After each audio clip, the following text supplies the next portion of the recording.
होय, आम्ही आजपासून नाही, आम्ही गेली 25-30 वर्षापासून जे आहे रामलीला मैदान दिल्ली असेल, पटना मैदान, गांधी मैदान पटण्याचं, जयपूरचं असेल, महाराष्ट्र हिंदुस्थानभर आम्ही सभा घेऊन सांगितल्या, एक तर आम्हाला पूर्णपणे आमचं आरक्षण द्या.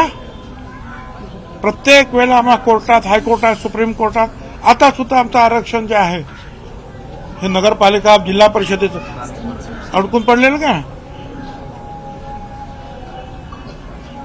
9 जजेसने त्याच्यावर शिक्कामोर्तब केल्यानंतर सुद्धा तर एकदा ते तरी करा, नंतर ठीक आहे करा आमची जनगणना.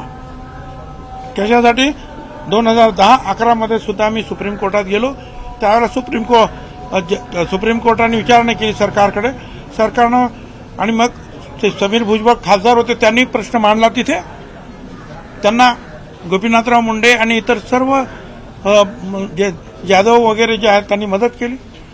प्रणब मुखर्जींनी त्यावेळेला सांगितलं की आम्ही जनगणना करतो, लोकसभेत सांगितलं, म्हणून मी केस मागे घेतली.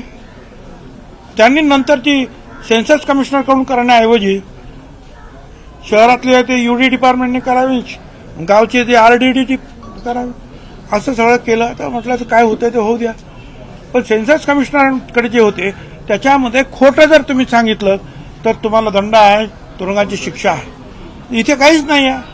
पण ती सुद्धा जे आहे तो डाटा तो 2016 साली आला सरकारकडे.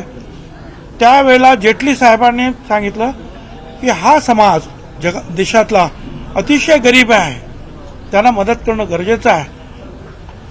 पण त्यांनी काय केलं, आकडा काही सांगितला नाही, आणि त्यामुळे आता अजूनही अडचणी सुरू आहेत. मग एक तर जनगणना करा तरी, नाही तर आमच्या आकड्यावर ठामपणे शिक्कामोर्तब करा.